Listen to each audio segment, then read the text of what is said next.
Hello students, आज के इस लेक्चर में हम पढ़ने वाले हैं न्यूक्लियोफिलिक सब्स्टिट्यूशन रिएक्शन बायोमोलिकुलर, या जिसे हम शॉर्ट में क्या बोलते हैं SN2।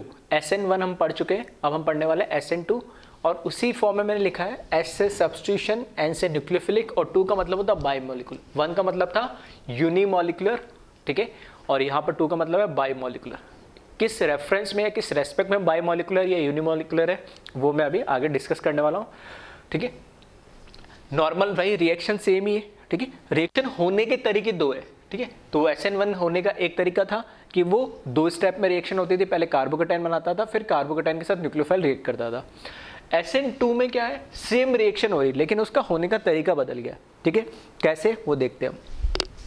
तो इसका जो मैकेनिज्म है उसकी अगर हम बात करें, ठीक है, मैकेनिज्म की अगर हम बात करें तो यहां पर जो हमारा ये सबस्ट्रेट के साथ लिविंग ग्रुप लगा हुआ है, ठीक है, इसकी जो रिएक्शन होती है वो क्या होता है, जो न्यूक्लियोफाइल हमारा वो डायरेक्टली इस R के ऊपर जो हमारा सबस्ट्रेट है इस पे क्या करेगा, अटैक करेगा सॉल्वेंट के अंदर।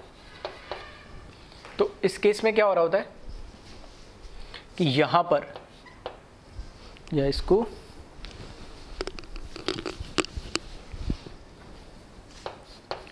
न्यूक्लियोफाइल सबस्ट्रेट के साथ बॉन्ड बना रहा होता है, उसी टाइम में सबस्ट्रेट और लिविंग ग्रुप के बीच में बॉन्ड ब्रेक हो रहा होता है। ये बॉन्ड ऑलरेडी बना हुआ, ये बॉन्ड ब्रेक होने स्टार्ट होता है और न्यूक्लियोफाइल और R के बीच में कोई बॉन्ड नहीं है, तो ये बॉन्ड क्या होता है, बनना स्टार्ट होता है, ये बॉन्ड ब्रेक होना। तो दोनों को मैंने, ठीक है, डैश से सिखाया कि ये बॉन्ड बन रहा है और ये बॉन्ड ब्रेक हो रहा है, ये इसकी ट्रांजिशन स्टेट है यानी, ठीक है। क्योंकि ये जो SN2 है ये सिंगल स्टेप में रिएक्शन होती है, तो जब ये रिएक्शन हो जाएगी तो यहाँ पे NuR बन जाएगा प्लस जो लिविंग ग्रुप है वो यहाँ से निकल जाएगा। तो SN2 जो होती है वो एक सिंगल स्टेप रिएक्शन होती है जिसमें जो हमारे पास सबस्ट्रेट और लिविंग ग्रुप है उसके ऊपर न्यूक्लियोफाइल क्या करता है, डायरेक्टली अटैक करता है ये, ठीक है। और जब ये अटैक करता है तो ट्रांजिशन स्टेट, ये हमारी क्या है, ट्रांजिशन स्टेट है। इस ट्रांजिशन स्टेट में ये बॉन्ड बन रहा होता है न्यूक्लियोफाइल और सबस्ट्रेट के बीच में, और सबस्ट्रेट और लिविंग ग्रुप के बीच में बॉन्ड ब्रेक हो रहा होता है, ठीक है। ये इसकी ट्रांजिशन स्टेट है और ये एक स्टेप में रिएक्शन हो जाती है, ठीक है। मतलब ये सारा काम न्यूक्लियोफाइल का अटैक करना और लिविंग ग्रुप का निकलना दोनों एक साथ हो रहा होता है, ठीक है।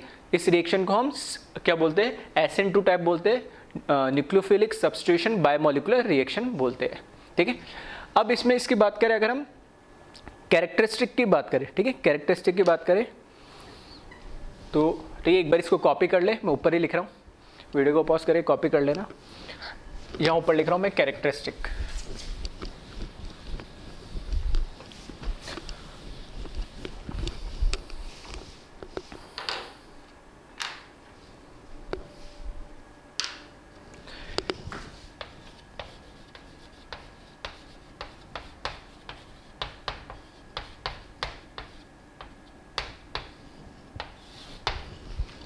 ठीक है, कैरेक्टरिस्टिक की बात करें तो सबसे पहली बात मैं करूं, ये क्या है,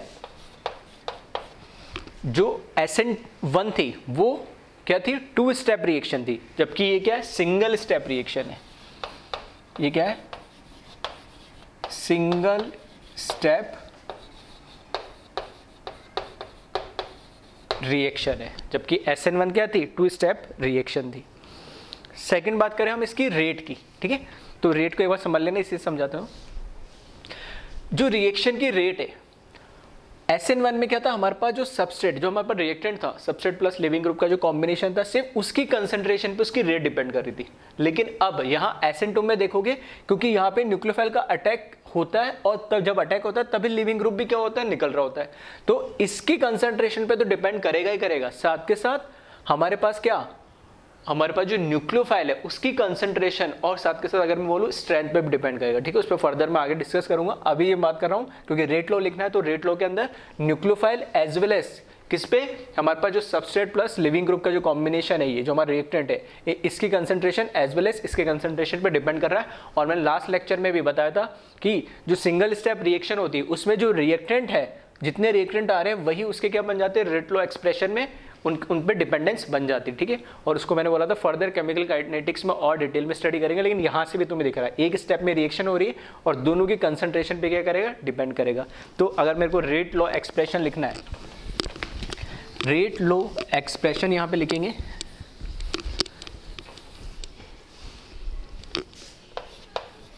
ठीक है। तो रेट ऑफ रिएक्शन, ठीक है, और शॉर्ट में ROR भी लिखते हैं, ठीक है। प्रोपोर्शनल होगा उस ठीक है, वहां पे मैंने समझा दिया तो मैं डायरेक्ट लिख रहा हूँ। प्रोपोर्शनल होगा, प्रोपोर्शनलिटी कांस्टेंट को उठाएंगे तो K आ जाएगा, और किस पे डिपेंड करेगा, कंसंट्रेशन ऑफ न्यूक्लियोफाइल और इसकी पावर, ठीक है, जो हमने लिखा था वहां पे उसका, ठीक है, स्टोइचोमेट्रिक कोएफिशिएंट क्या था, 1 था, तो यहाँ पे 1 लिखा, और कंसंट्रेशन ऑफ हमारे पास जो सबस्ट्रेट था और उसकी कोएफिशिएंट भी कितना था, 1 था, ठीक है। ऐसे लिखूंगा, rate of reaction is proportional to concentration of nucleophile, फिर second expression rate of reaction is proportional to RL, दोनों को कंबाइन कर देंगे, उस प्रोपोर्शनलिटी कांस्टेंट को हटाएंगे तो ये आ जाएगा K। तो ये हो गया रेट लॉ एक्सप्रेशन, ठीक है। अब अगर मैं बात करूं थर्ड पॉइंट इसका, तो ऑर्डर ऑफ रिएक्शन, ठीक है। ऑर्डर ऑफ रिएक्शन की अगर मैं बात करूं तो मैंने ऑर्डर बताया था। ऑर्डर क्या होता है, order of reaction rate law expression के अंदर जितने भी कंसंट्रेशन टर्म आ रही उनकी सभी की पावर का जो समेशन होता है वो क्या कहलाता है, ऑर्डर ऑफ द रिएक्शन। तो यहाँ पर पावर 1 है, यहाँ पर 1 है, तो 1 + 1 ऑर्डर ऑफ द रिएक्शन क्या हो जाएगा, 2, ठीक है। सेकेंड ऑर्डर, इसको ऐसे बोलते हैं सेकेंड ऑर्डर रिएक्शन थी, जबकि SN1 में क्या था, फर्स्ट ऑर्डर रिएक्शन थी। इस 2 की वजह से ही इसको क्या बोलते हैं, बायमॉलिक्यूलर, क्योंकि इसकी जो रिएक्शन की रेट है वो दोनों की कंसंट्रेशन पे डिपेंड कर रही है, न्यूक्लियोफाइल की एज वेल एज हमारे पास सबस्ट्रेट की कंसंट्रेशन पे। जबकि जो SN1 थी उसको यूनिमॉलिक्यूलर इसलिए बोला गया था क्योंकि उसकी जो रेट थी सिर्फ और सिर्फ किस पे डिपेंड कर रही थी, सबस्ट्रेट की कंसंट्रेशन पे, ठीक है। तो अभी समझ में आ गया यूनिमॉलिक्यूलर और बायोमॉलिक्यूलर क्यों बोलते हैं और किसके अकॉर्डिंग बोला गया, वो रेट लॉ एक्सप्रेशन के अकॉर्डिंग, और ऑर्डर कैसे 1 और 2 आया है, ठीक है। नेक्स्ट कैरेक्टरिस्टिक की अगर इसी वजह से, ठीक है, तो वापस मैं लिख ही देता हूँ, ये तो हमने बताई है, ये क्या होगी, इसलिए हम इसको क्या बोलते हैं, nucleophilic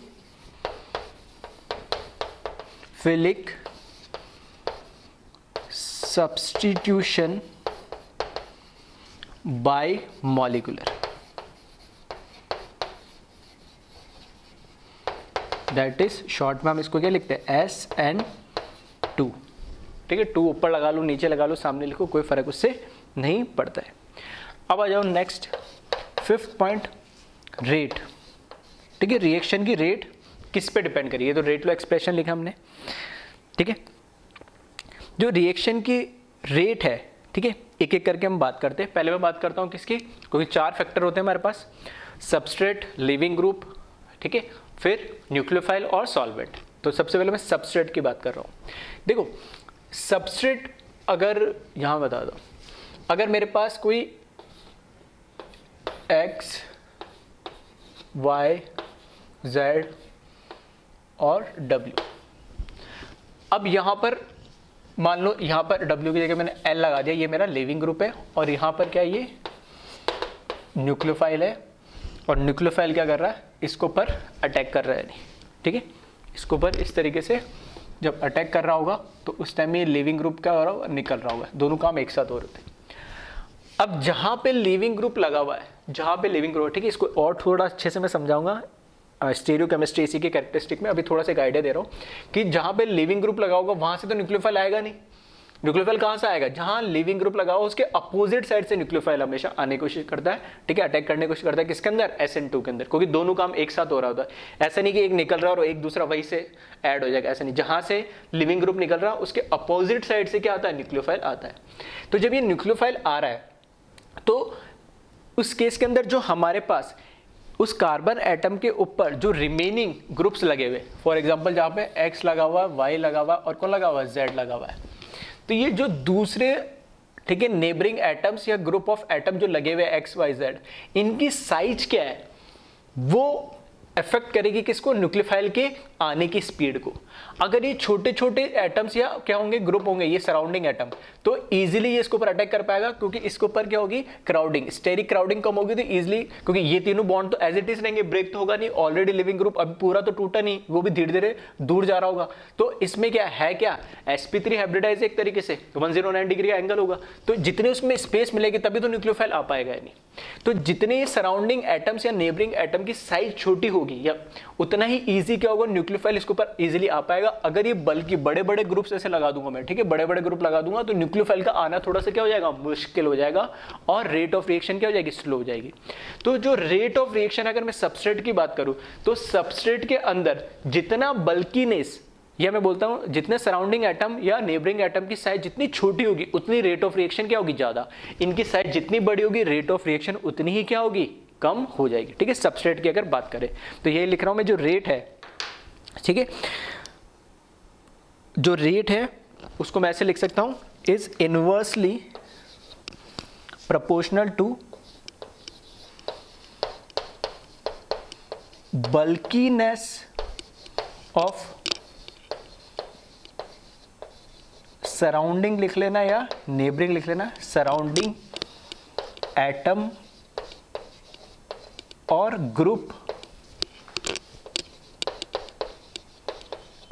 attached with carbon.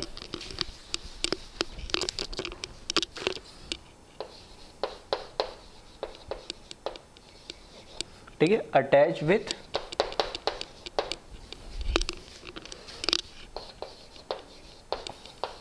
Carbon,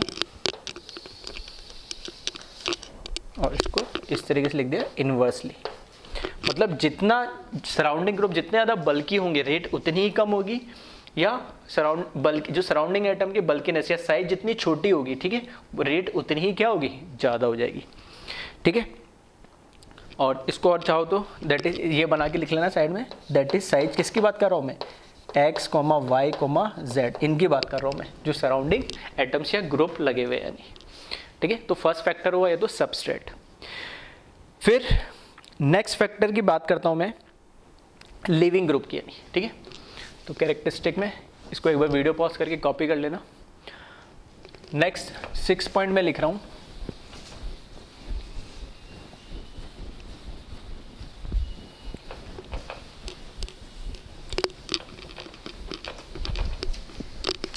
leaving group की बात करें तो लिविंग ग्रुप तो SN1 में भी निकलना ही था, तभी न्यूक्लियोफाइल ऐड होगा। SN2 में भी लिविंग ग्रुप को तो निकलना ही है, तभी तो क्या न्यूक्लियोफाइल ऐड होगा। तो अगर लिविंग ग्रुप की अगर मैं बात करूं, इस पे रेट किस तरीके से डिपेंड करेगी, तो ऑब्वियस सी बात है कि लिविंग ग्रुप जितना अच्छा होगा, जितना जल्दी वो निकल जाएगा, ठीक है, जितना जल्दी वो निकल जाएगा उतना ही जल्दी क्या होगा, न्यूक्लियोफाइल भी ऐड हो पाएगा, क्योंकि एक कार्बन के 5 बॉन्ड तो बनेंगे नहीं, बनने तो 4 ही, तो एक बॉन्ड तो टूटना चाहिए। तो यहाँ पर भी ठीक है, अगर मैं रेट की बात करूँ तो जो रेट है, ठीक है, वो वापस से प्रोपोर्शनल किसके होगा, लिविंग ग्रुप एबिलिटी पे। ठीक है, और इनवर्सली बोल दो इसी को, प्रोपोर्शनल किसके होगा, क्योंकि जो लिविंग ग्रुप, अच्छा लिविंग ग्रुप कौन सा होगा, अच्छा लिविंग ग्रुप वही होगा जो क्या होगा, वीक बेस होगा यानी। ठीक है, अगर स्ट्रॉन्ग बेस होगा तो क्या होगा, हाईली अनस्टेबल होगा। जो वीक बेस होगा वो वीक बेस क्या होगा, या फिर ऐसे बोल दो वीक बेस लिख दो, या बेसिक स्ट्रेंथ। ठीक है, और थोड़ा सिंपलेस्ट वे में इसको लिख दे, basic strength of leaving group. ठीक है, शॉर्ट में लिख दिया मैंने। तो जितना बेसिक स्ट्रेंथ जितनी कम होगी रेट उतनी ही ज़्यादा होगी। ठीक है, बेसिक स्ट्रेंथ कम होने का मतलब क्या, वीक बेस होना चाहिए। वीक बेस होने का मतलब है कि वो कैसा होना चाहिए, स्टेबल होना चाहिए। हाईली अनस्टेबल होगा तो वापस से वो क्या करेगा, उस पर अटैक कर लेगा सबस्ट्रेट पे। तो दूसरा फैक्टर हो गया लिविंग ग्रुप, एक फैक्टर हो गया ठीक है हमारा सबस्ट्रेट। नेक्स्ट आ जाओ न्यूक्लियोफाइल पे। ठीक है, न्यूक्लियोफाइल का जो फैक्टर है, ठीक है, न्यूक्लियोफाइल का जो फैक्टर है वो आपको एक्सप्रेशन से भी, रेट लॉ एक्सप्रेशन से भी समझ में आ गया होगी, न्यूक्लियोफाइल की कंसंट्रेशन पे तो डिपेंड करेगा ही करेगा, क्योंकि जैसे जैसे न्यूक्लियोफाइल की कंसंट्रेशन बढ़ेगी रेट तो बढ़ेगा बढ़ेगा, क्योंकि एक ही स्टेप में क्या हो रहा है, न्यूक्लियोफाइल अटैक कर रहा है और उसी में लिविंग ग्रुप निकल रहा है। SN1 में क्या हो रहा था कि न्यूक्लियोफाइल का कोई रोल ही नहीं था, क्योंकि न्यूक्लियोफाइल का रोल इसलिए नहीं था क्योंकि पहले स्टेप में पहले लिविंग ग्रुप को निकलना था, कार्बोकेटाइन बनना था, कार्बोकेटाइन बनेगा तभी न्यूक्लियोफाइल का काम है, अगर कार्बोकेटाइन बनाए नहीं तो न्यूक्लियोफाइल कैसा भी ले लो कोई फर्क नहीं पड़ता है नहीं, ठीक है। तो SN2 के अंदर अगर न्यूक्लियोफाइल अच्छा है, ठीक है, उसकी कंसंट्रेशन ज्यादा है, ठीक है, पहले कंसंट्रेशन की बात कर लो, अगर कंसंट्रेशन ज्यादा है तो वो उसके पास, किसके पास, सबस्ट्रेट के पास जाएगा, तभी तो लिविंग ग्रुप निकलेगा। अगर न्यूक्लियोफाइल गया ही नहीं उसके पास तो लिविंग ग्रुप क्यों निकल जाएगा, वो तो ऑलरेडी बस स्टेबल फॉर्म में है नहीं।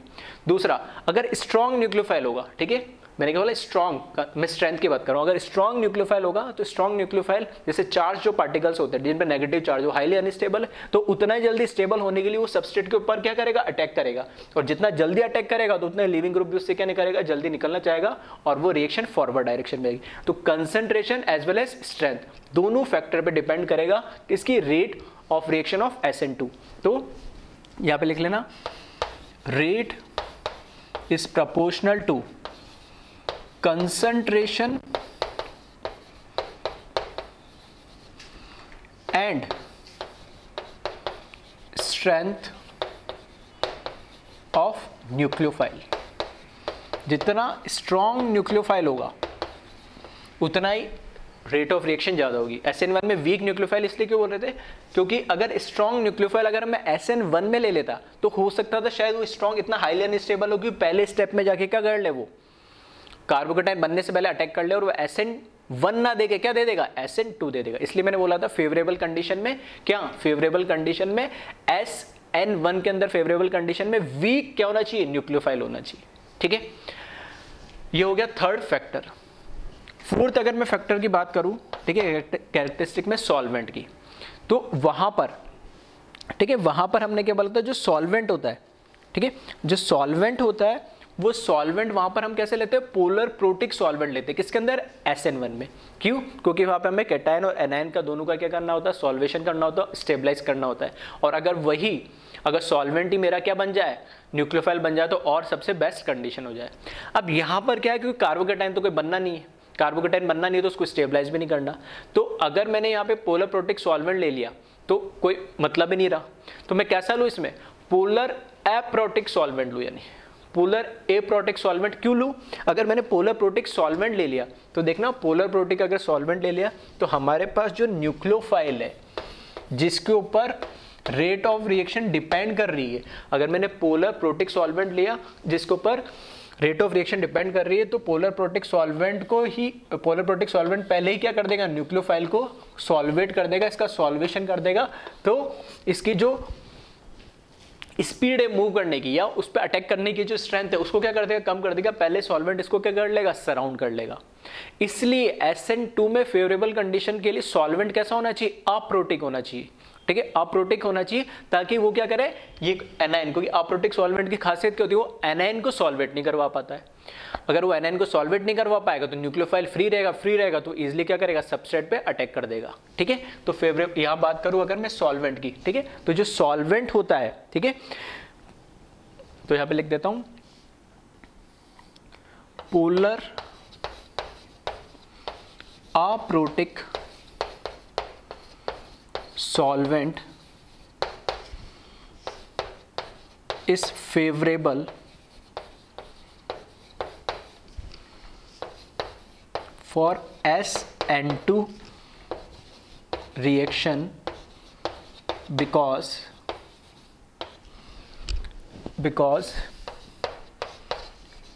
it does not solvate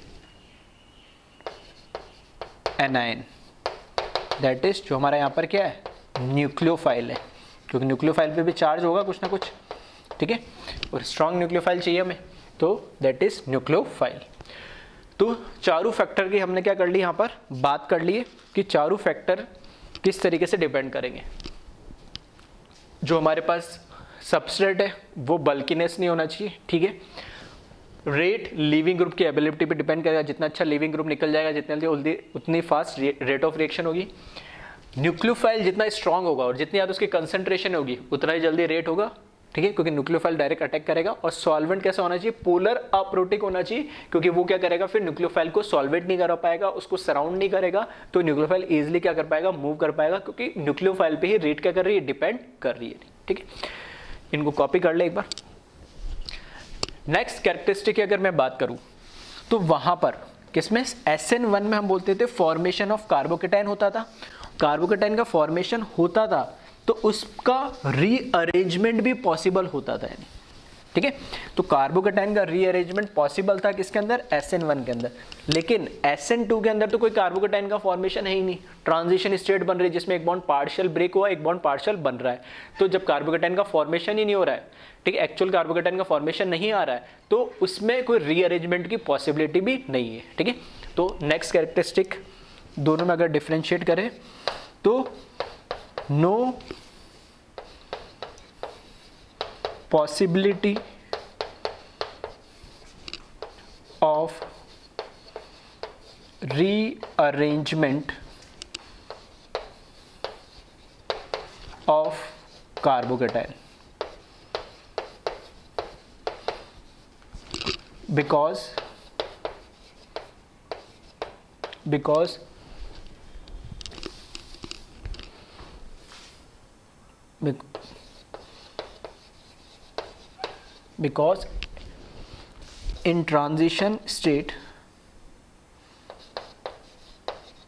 because in transition state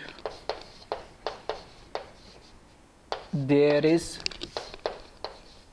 no carbocation formation, ठीक है। यहाँ पे कार्बोकेटाइन का कोई फॉर्मेशन होता ही नहीं है। और लास्ट एक पॉइंट और लिख ले इसमें, ठीक है, इसको कॉपी कर ले जल्दी से। और लास्ट एक पॉइंट और लिख ले इसमें, 10th पॉइंट, जितना स्टेबल हमारा ट्रांजिशन स्टेट बनेगा, क्योंकि इसमें क्या है, रिएक्टेंट से प्रोडक्ट बनने के बीच में हमारी क्या बन रही है, एक ट्रांजिशन स्टेट आ रही है, ठीक है, जिसमें बॉन्ड पार्शियली ब्रेक हो रहा है और जितना बॉन्ड पार्शियली बन रहा है नहीं, तो वो transition state reaction forward direction में जाना जरूरी तो है ना। तो जरूरी कब होगा कि अगर मैं दो रेट को कंपेयर करूँ तो ट्रांजिशन स्टेट जिसमें जितनी ज़्यादा स्टेबल होगी उतना ही वो रिएक्शन क्या जाएगी, फॉरवर्ड डायरेक्शन में जाने की पॉसिबिलिटी है, ठीक है। तो एक पॉइंट और लिख लेना, 10th point, rate is proportional to stability of transition state, ठीक है।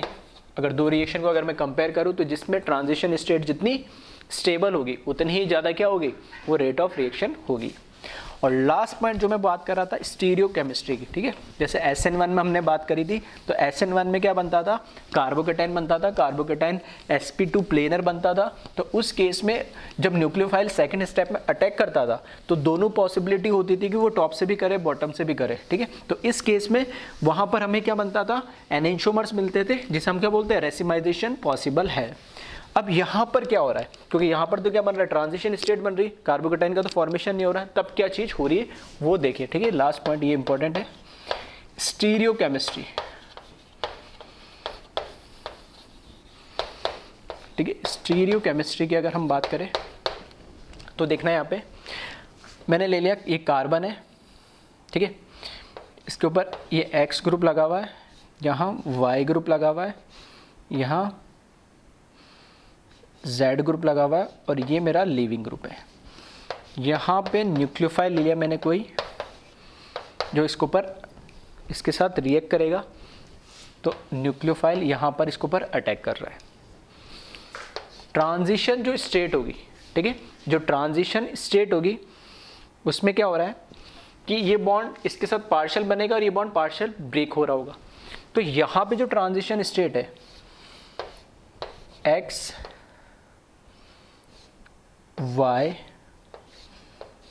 Z, ये लीविंग ग्रुप और ये न्यूक्लियोफाइल, इस तरीके की एक ट्रांजिशन स्टेट बनती है। और इस ट्रांजिशन स्टेट को ध्यान से देखोगे,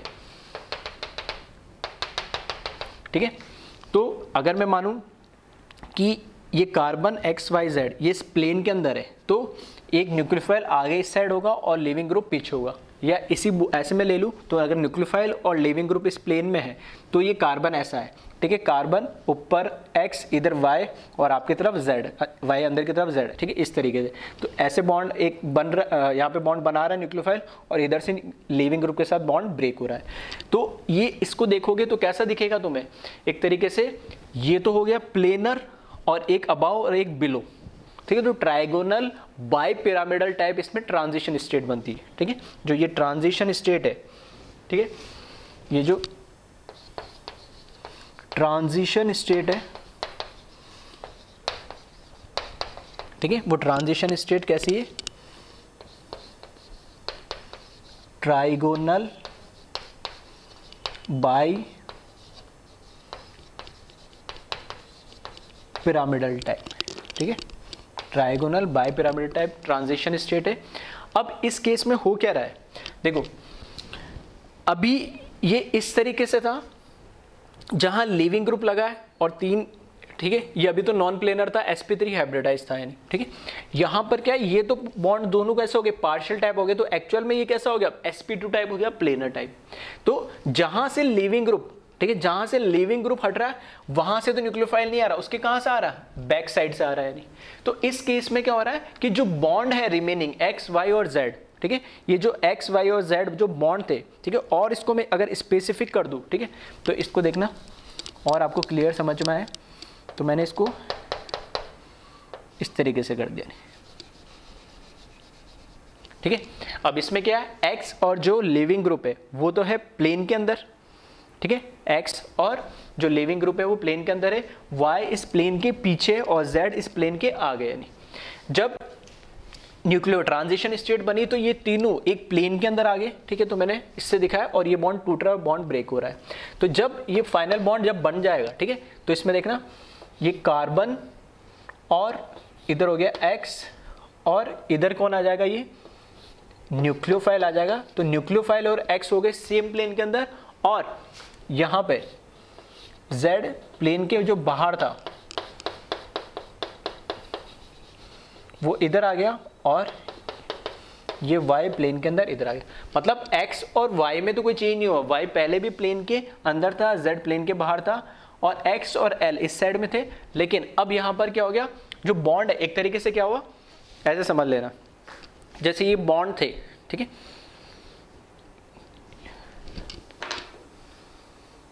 ठीक है, इस तरीके से ये बॉन्ड है, ये X है और ये लिविंग ग्रुप है इधर, ठीक है, इधर ये कौन सा हो गया, बाहर कौन सा दे दिया मैंने, Z दे दिया और पीछे ये ऑरेंज में कौन सा हो गया, ऑरेंज वाला हो गया Y, इस तरीके से। अब यहां से हमारे पास एक, ठीक है, यहां से हमारे पास क्या है, ये मेरे पास न्यूक्लियोफाइल आया। तो जब न्यूक्लियोफाइल आएगा, ठीक है, तो ये बॉन्ड जो ऐसे थे, ये न्यूक्लियोफाइल जब आएगा तो ये बॉन्ड, ठीक है, रिपल्शन की वजह से ये इस तरीके से रहेंगे, तो अभी भी आउट ऑफ प्लेन ही, ठीक है, ये Z इस तरफ से मुड़ गया और ये जो पीछे ऑरेंज वाला वो भी इस तरफ मुड़ गया, नहीं, ठीक है, X एज इट इज है और ये बॉन्ड यहाँ से निकल गया। तो अल्टीमेटली कैसा हो गया, अभी भी ये ऑरेंज वाला पीछे है, X एज इट इज ये तो ऊपर है और ये इस साइड शिफ्ट हो गया, नहीं, और यहाँ पर अब मेरे पास क्या आ गया, ये मेरे पास न्यूक्लियोफाइल आ गया। मतलब ये बॉन्ड जो ऐसे थे ये इस तरीके से इनका क्या हो, एक तरीके से टर्न होकर इस साइड आ गया, जिसको हम क्या बोलते हैं, इन्वर्जन बोलते हैं। कैसे, जैसे अमोनिया के अंदर होता है, नहीं, ठीक है, तो अमोनिया में भी होता है ना, लोन पेयर एक बार इधर आया, एक बार लोन पेयर, जिसको मैं ऐसे दिखाते, एक बार लोन पेयर इधर आया तो ये नीचे हो गए, एक बार लोन पेयर इधर आया तो ये सारे क्या हो गए, ऊपर हो गए। तो सेम चीज वही है, पहले ये इधर था, ठीक है, क्यों, क्योंकि इधर बॉन्ड बना हुआ था, जब यहाँ से बॉन्ड टूट गया, यहाँ बॉन्ड आ गया तो ये सारे इस तरफ घूमे, तो इसको क्या बोलते हैं, इन्वर्जन, और दूसरा नाम क्या होता है इसका, वॉल्डन इन्वर्जन, ठीक है। तो यहाँ पे SN2 के मैकेनिज्म के अंदर, ठीक है, SN2 के मैकेनिज्म के अंदर एक इन्वर्जन होता है, ठीक है, कॉन्फ़िगरेशन का क्या हो जाता है, ये इन्वर्जन होता है, जिसको हम क्या बोलते हैं, वॉल्डन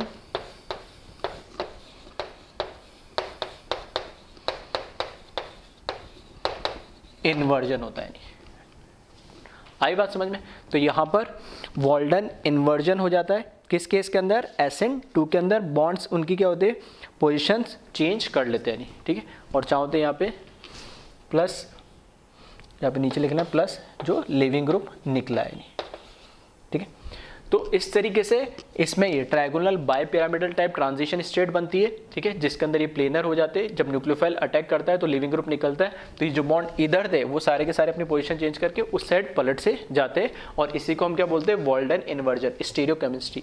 अगर अब मैं दोनों में कंपेयर करूँ SN1 और SN2 के स्टीरियोकेमिस्ट्री में, तो SN1 में कार्बोकैटायन इंटरमीडिएट बनता है, तो उस केस में R और S दोनों बनने की पॉसिबिलिटी होती है, एनिंशोमर्स बन सकते हैं उसमें, और उसको हम क्या बोलते हैं, रेसिमिक मिक्सचर बनता है, तो उसको बोलते हैं रेसिमाइजेशन पॉसिबल है। SN2 के अंदर, ठीक है, SN2 के अंदर ट्रांजिशन स्टेट बनती है, तो कार्बोकैटायन का फॉर्मेशन तो नहीं होता है, लेकिन वो क्या होता है, जहां से न्यूक्लियोफाइल अटैक करे उसके अपोजिट में सारे रिमेनिंग बॉन्ड्स चले जाते हैं, तो उसको हम बोलते हैं इन्वर्जन या वॉल्डन इन्वर्जन। तो इन्वर्जन होता है SN2 में, जबकि रेसिमाइजेशन होता है किसमें, SN1 के अंदर, ठीक है। तो एक बार इसको कॉपी आप कर लें।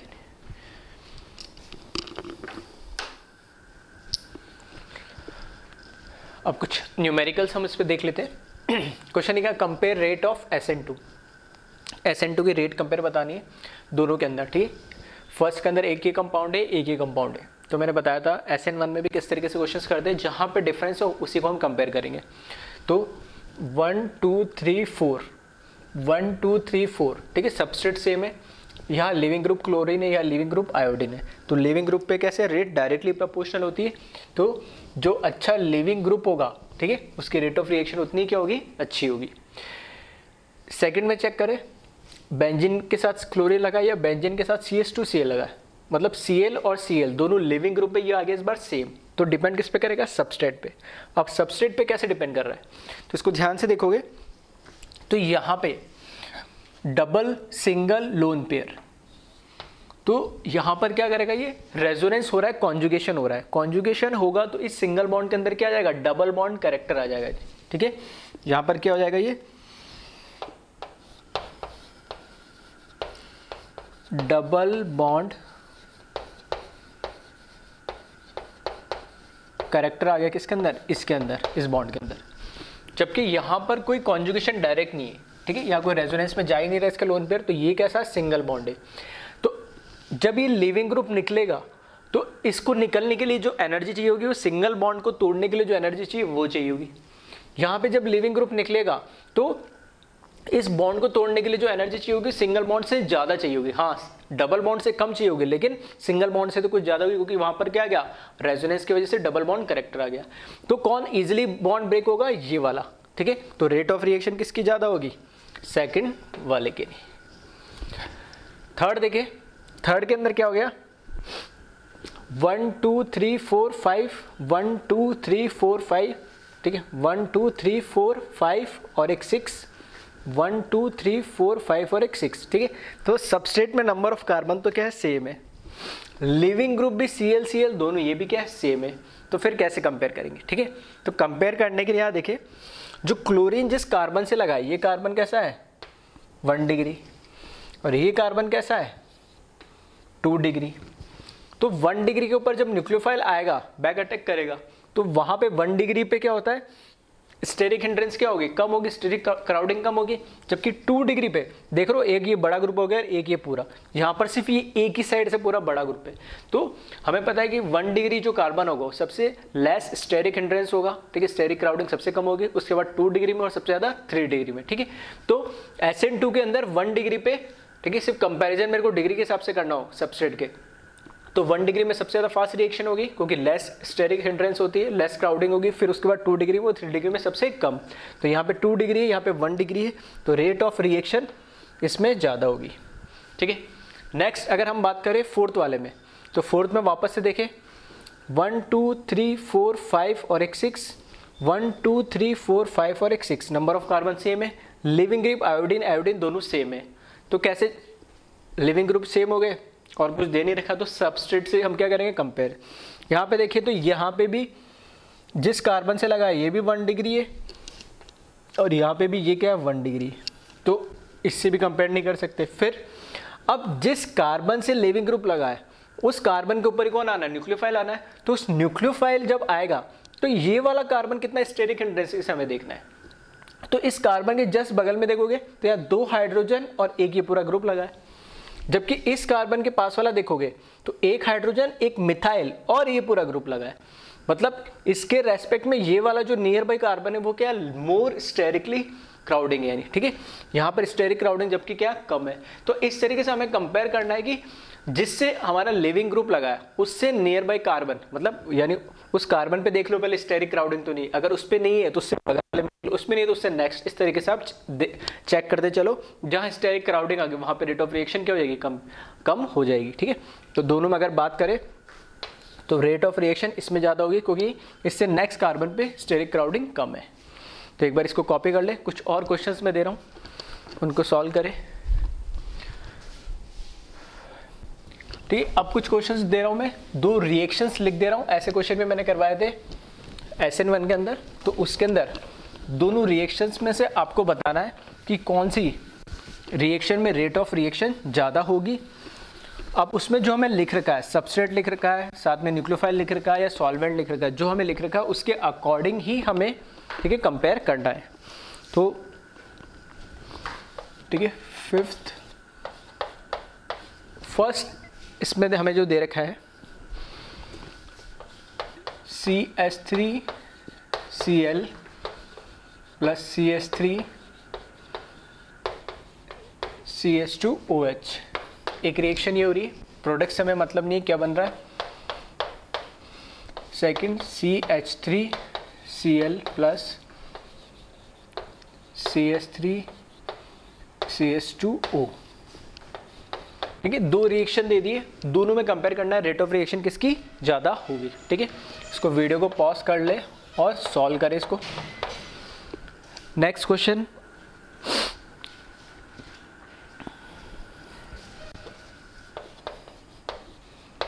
CH3Br प्लस ऑक्सीजन, फिर CH3Br प्लस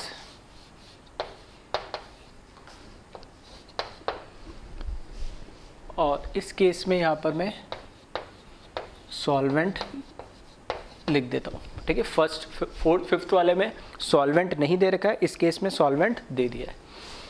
और एक क्वेश्चन और देख लेते हैं,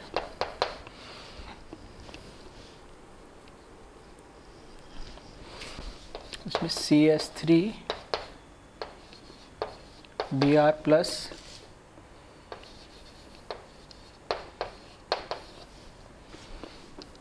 और ये 1 मोलर, ये भी 1 मोलर और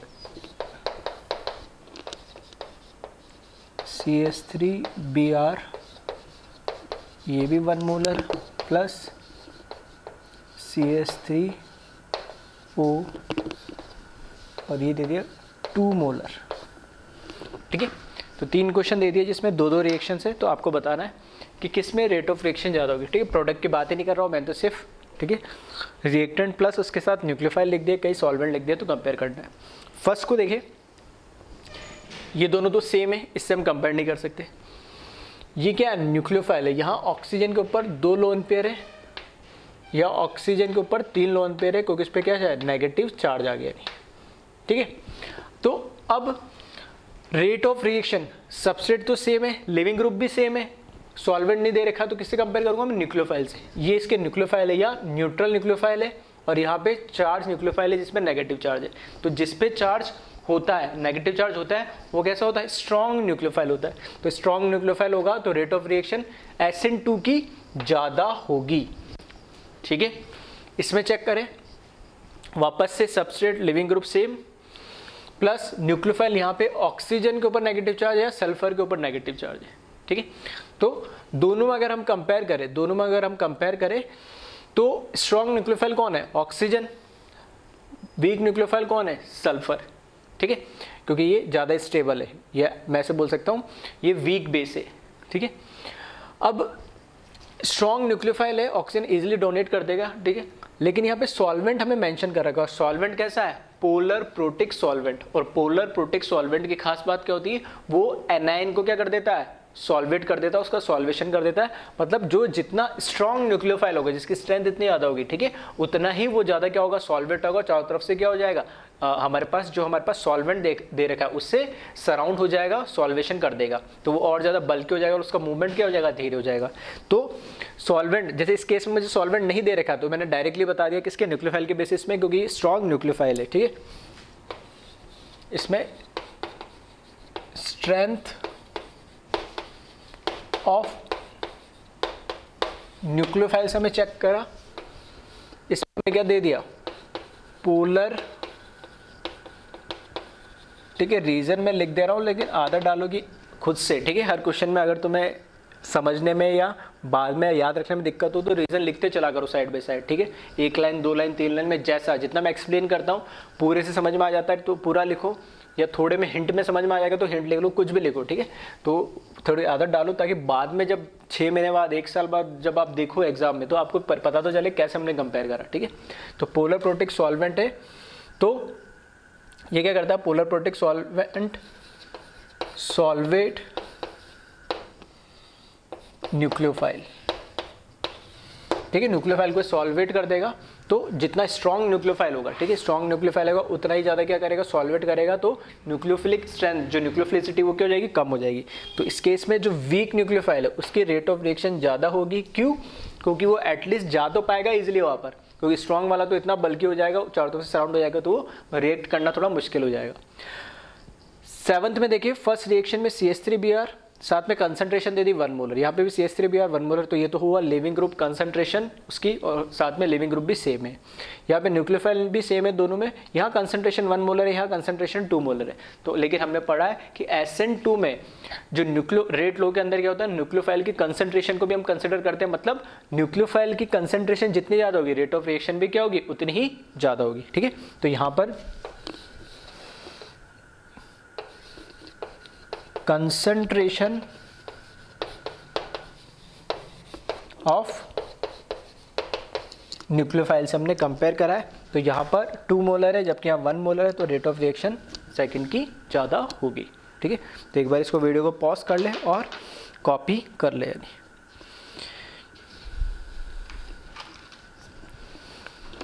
ठीक है, नेक्स्ट क्वेश्चन में लिख रहा हूँ।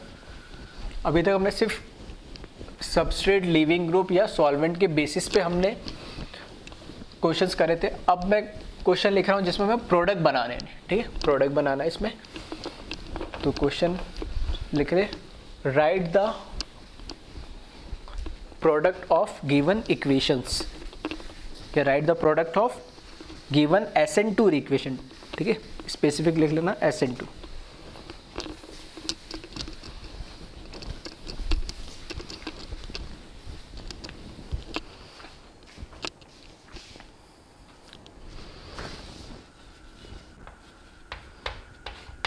write the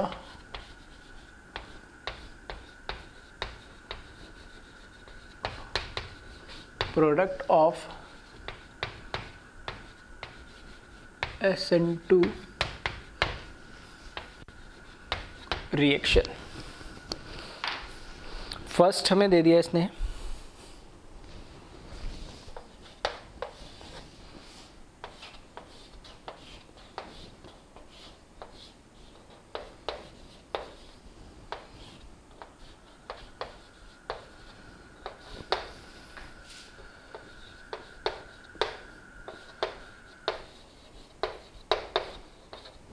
ठीक है, ये हमें रिएक्शन दे दिया, ये न्यूक्लियोफाइल दे रखा और उसका कंसंट्रेशन 1 इक्विवेलेंट मतलब एक ही मोल है, ऐसा बोल सकते हो, ठीक है। तो इसमें प्रोडक्ट क्या बनेगा वो आपको बताना है। नेक्स्ट है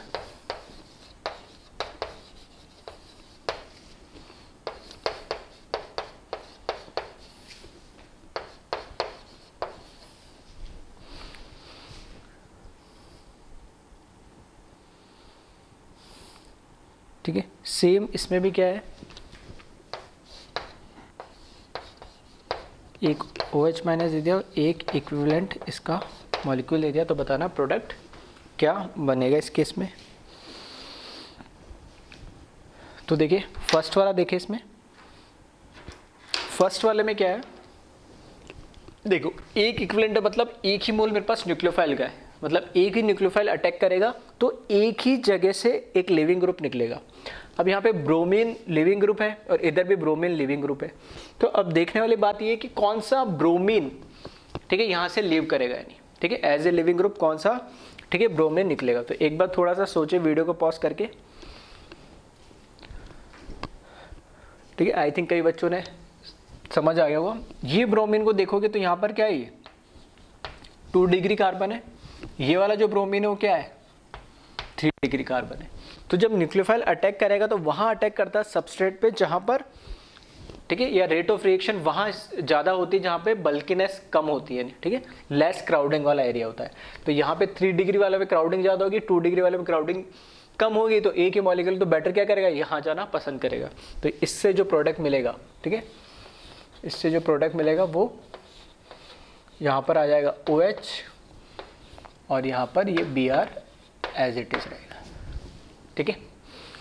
इसमें वापस देखें, यहाँ पर भी ब्रोमीन है, यहाँ पर भी ब्रोमीन है, तो कौन सा ब्रोमीन निकलेगा।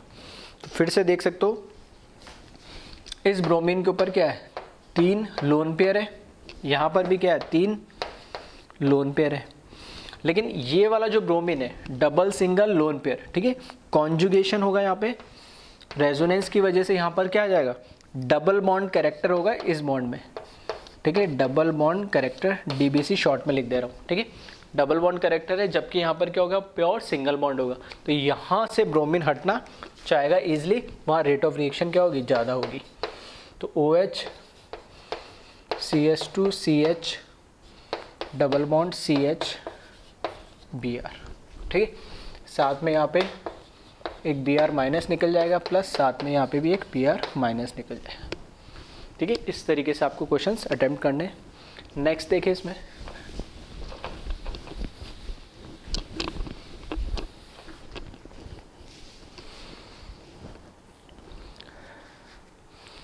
नेक्स्ट आपको दे दिया है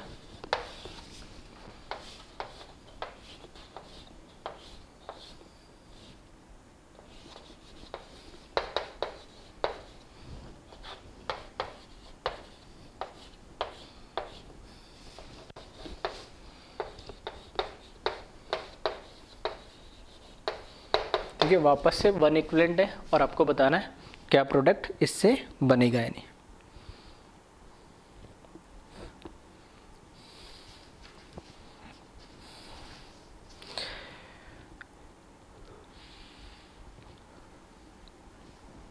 और एक क्वेश्चन ऐसा और लिख ले,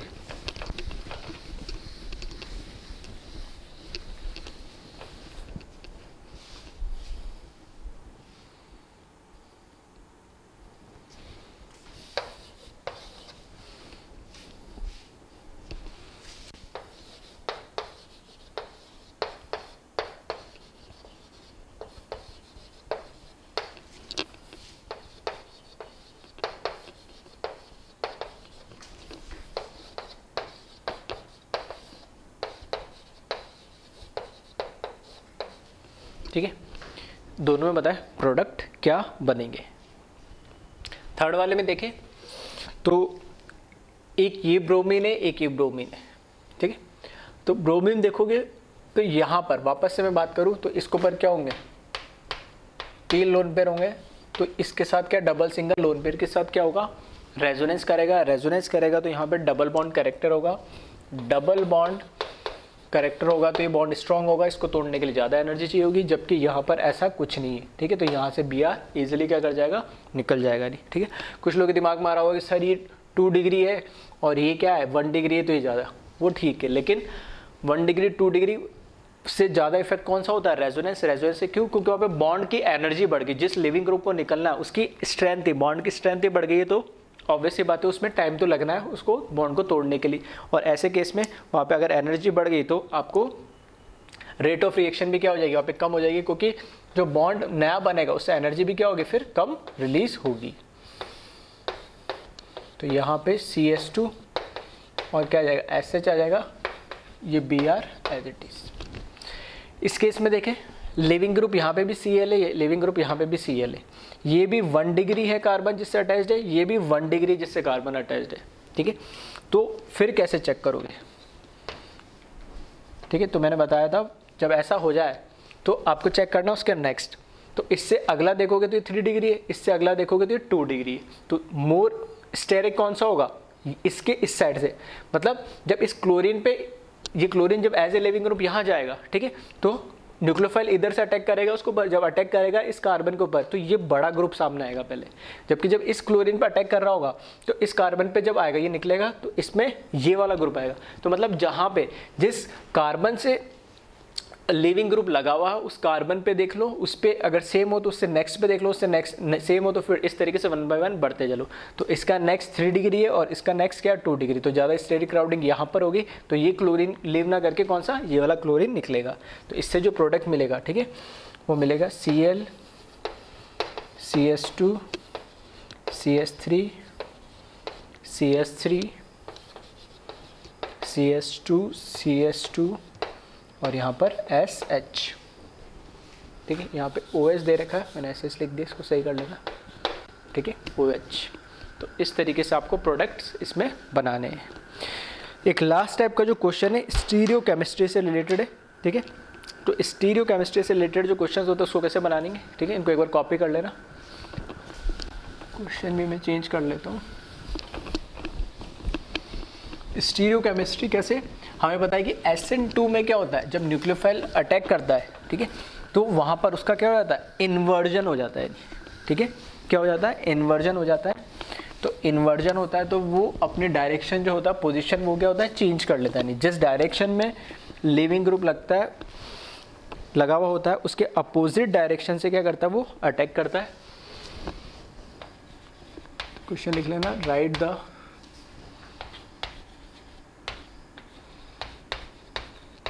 स्टीरियो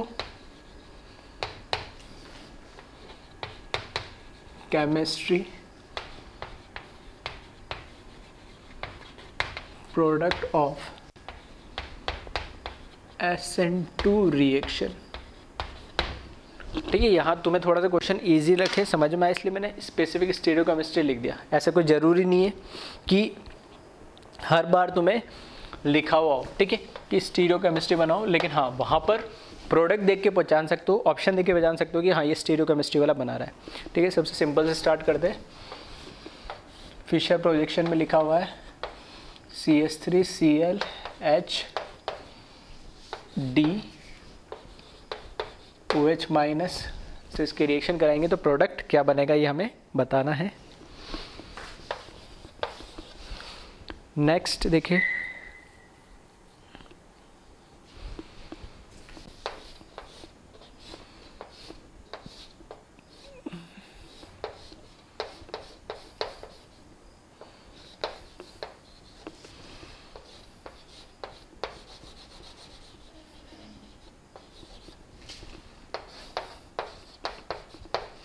ठीक है, इसमें प्रोडक्ट क्या बनेगा ये हमें बताना है। तो देखिए, देखो अब 3D के अंदर हर चीज़ को देखना पॉसिबल नहीं होता है, ठीक है, तो एक शॉर्ट ट्रिक टाइप ही मान लो इसको। देखो सीधा सा है कि Cl लिविंग ग्रुप यहाँ से निकलेगा तो इसके अपोजिट डायरेक्शन से कौन आएगा, OH आएगा। तो जिस डायरेक्शन से लिविंग ग्रुप निकल रहा है, ठीक है, जिस डायरेक्शन से लिविंग ग्रुप निकल रहा है उसके अपोजिट लगा दो न्यूक्लियोफाइल, और जो जहाँ पे न्यूक्लियोफाइल आ रहा है उसको इधर ले आओ, ठीक है। वो एक तरीके से क्या हो गया, इन्वर्जन हो गया। इन्वर्जन का मतलब जो आएगा तो हाइड्रोजन इस साइड हो जाएगा, ये तो निकल गया, और इसकी जगह कौन आ जाएगा, OH, न्यूक्लियोफाइल अटैक कर देगा, ठीक है। तो इसका जो प्रोडक्ट बनेगा, इसका जो प्रोडक्ट बनेगा यहाँ पर आ जाएगा OH CH3 और D को मैंने एज इट इज रखा, Cl यहाँ से निकल जाएगा लिविंग ग्रुप, और यहाँ पर H इस साइड में आ जाएगा प्लस Cl माइनस। सेम इसके अंदर देखो वैज डैश में अगर दे रखा हो, वैज डैश में दे रखा हो तो ये और ये, ठीक है, लिविंग ग्रुप ये है, तो ये और ये सेम प्लेन में, ये प्लेन के बाहर है और पीछे हाइड्रोजन प्लेन के अंदर है, ठीक है। तो जब इस क्लोरीन प्लेन के बाहर है तो इसके पीछे से कहाँ से आएगा, SH न्यूक्लियोफाइल अटैक करेगा, तो जो हाइड्रोजन होगा वो बाहर की तरफ आ जाएगा, क्लोरीन निकल जाएगा, और SH का आ जाएगा डैश पे आ जाएगा, ठीक है। मतलब स्पष्ट से सुनना क्या बोल रहा हूँ, क्लोरीन बाहर की तरफ है प्लेन के, पीछे हाइड्रोजन है, इस मतलब ये क्लोरीन बाहर की तरफ है, तो इसका अपोजिट मतलब पीछे की साइड से, बोर्ड के पीछे की साइड से कौन एसएच अटैक करेगा एज ए न्यूक्लियोफाइल। तब जब पीछे से अटैक करेगा तो जो एच वेज में है, सॉरी जो डैश में है एच, वो वेज पे आ जाएगा, क्लोरीन निकल चुका होगा, और खुद एसएच जो है न्यूक्लियोफाइल है वो किस पे आ जाएगा, ठीक है, डैश फॉर्म में आ जाएगा। ठीक है, तो इसका जो प्रोडक्ट बनेगा, ठीक है, इस मिथाइल ग्रुप में कोई चेंज नहीं आएगा, methyl group as it is रहेगा CH3, और यहाँ पर ठीक है हाइड्रोजन को दिखाने की जरूरत नहीं है, बाय डिफॉल्ट हाइड्रोजन है, तो हाइड्रोजन जो पहले किस पे था, डैश पे था, वो वेज पे आ जाएगा, और जो SH है वो किस पे आ जाएगा, डैश पे आ जाएगा। ठीक है, ये इसका प्रोडक्ट बनेगा। नेक्स्ट देखिए, इस पे कॉपी कर लेना इसको।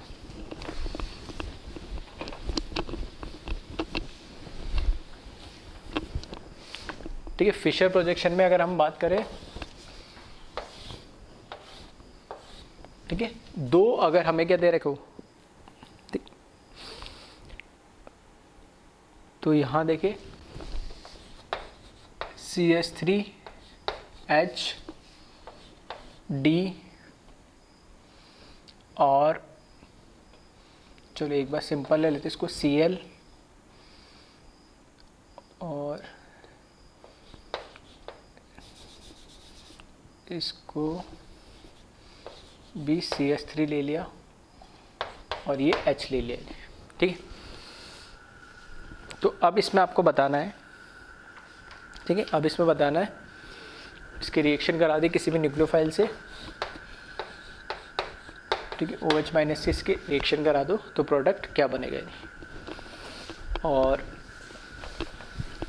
ऐसा ही क्वेश्चन और ले लेते हैं ताकि दोनों में कंपैरिजन भी साथ के साथ दिख जाएगा आपको।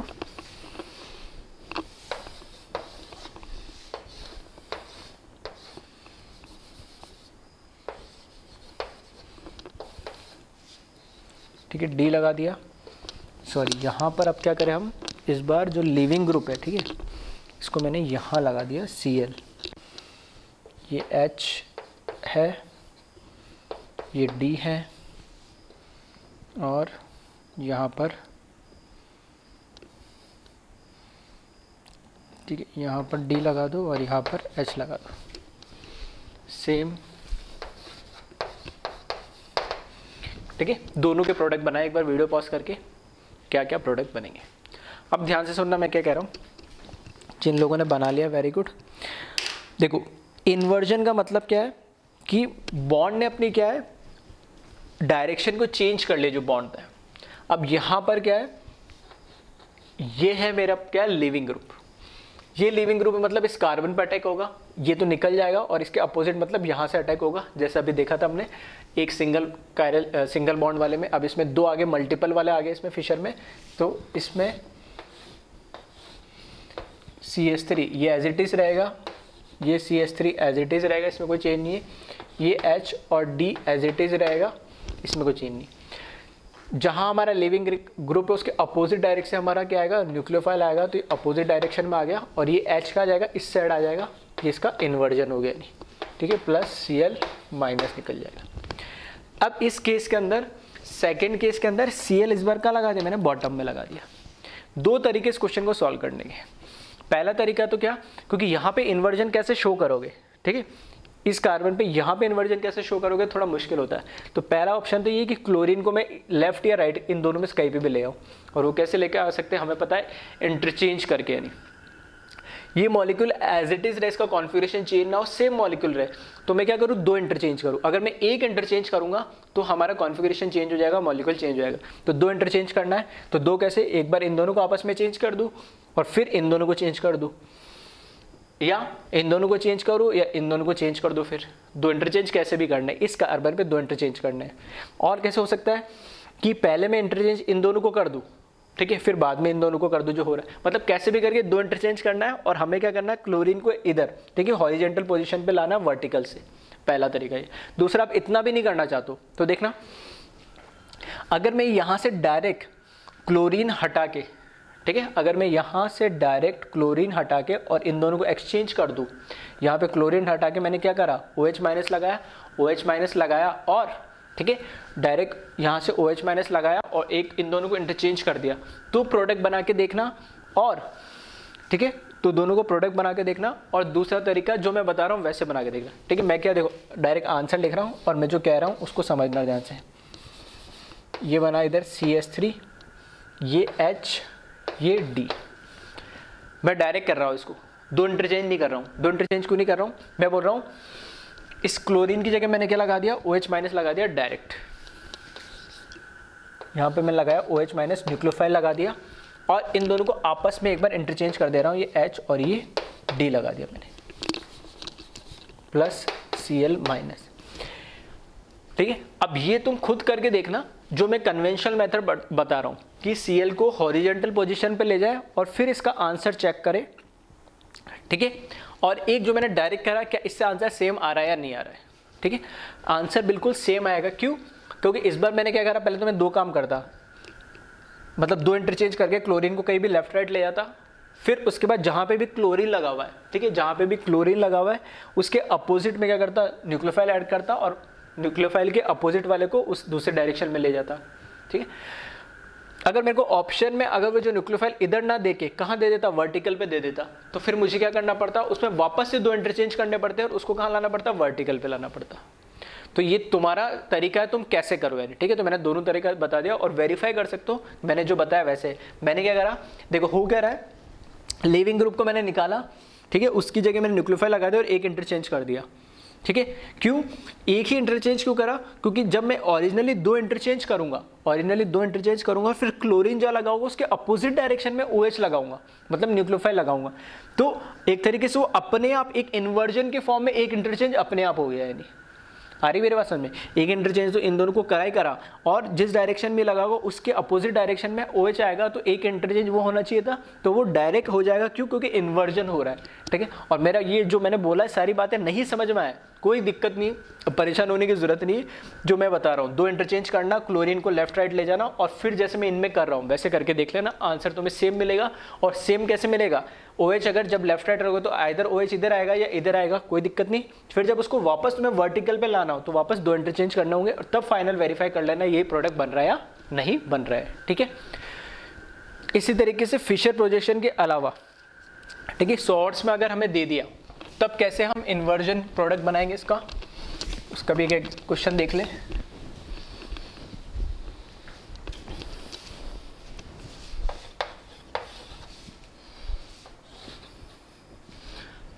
शॉर्ट्स के फॉर्म में तुम्हें दे रखा है, अगर CH3HD, और यहाँ पर हमें दे दिया है BrHD। ठीक है, तो अब यहाँ पर क्या है, इसके रिएक्शन हमने करा दी SH माइनस से। अब लिविंग ग्रुप कौन है यहाँ पे, ब्रोमीन। तो ब्रोमीन का टॉप में, तो इसके अपोजिट डायरेक्शन, मतलब यहाँ से ये टॉप है, इसका अपोजिट कौन सा, यहाँ पर से क्या आएगा, SH अटैक करेगा, और SH जब अटैक करेगा तो ये दोनों जो ग्रुप है H और D इसके अपोजिट चले जाएगी। ठीक है, उनका इन्वर्जन हो जाएगा। तो ये जो प्रोडक्ट मुझे मिलेगा यहाँ पे CH3H और D, ये तो एज इट इज रहेंगे, इसमें कोई चेंज नहीं आएगा। ये जो H और D, क्योंकि न्यूक्लियोफाइल इसके बैक साइड से, अपोजिट साइड से अटैक करेगा ब्रोमीन के, तो H और D ये इन्वर्जन होके टॉप में चले जाएंगे, और ब्रोमीन कहाँ जाएगा, सॉरी यहाँ पर SH का आ जाएगा, नीचे आ जाएगा, साथ में ब्रोमीन निकल जाएगा। ठीक है, तो अगर 100 हर्ट्ज में अगर तुम्हें दे रखा हो, स्टीरियोकेमिस्ट्री प्रोडक्ट बना रहा हो, तो इस तरीके से आप बना सकते हैं। एक न्यूमेन्स के अंदर देख लो, न्यूमेन के अंदर अगर आपको दे रखा है तो फिर प्रोडक्ट कैसे बनेगा।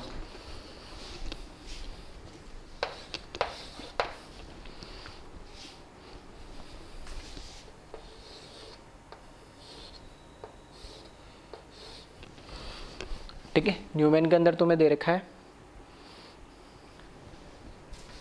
Cl CH3H, और यहाँ पर दे दिया तुम्हें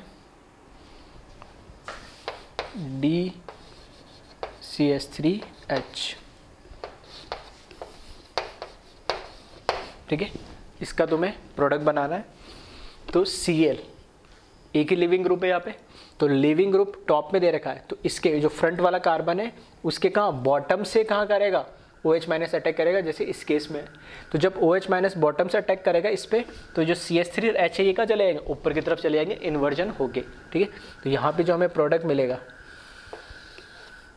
तो यहाँ जो प्रोडक्ट मिलेगा CH3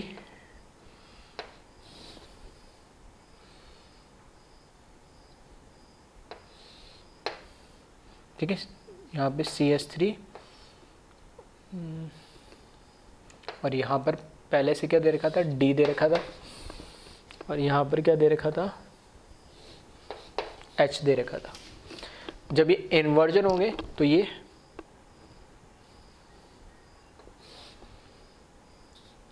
इसको थोड़ा सही बना लेना,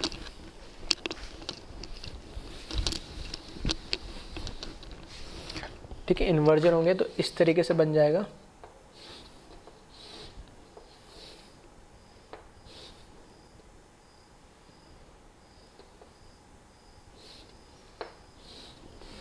ठीक है। जो हमारा फ्रंट वाला कार्बन है, क्लोरीन ऊपर से निकल जाएगा और नीचे कौन आ जाएगा, हमारा OH आ जाएगा, और उसके लेफ्ट और राइट में कौन है, CH3 है, और राइट में कौन चला गया, H हो गया, ठीक है। क्लोरीन निकला और ये दोनों जो है ये ऊपर की तरफ चले गए, और पहले से यहाँ पे कौन था, D इधर था ही, ठीक है।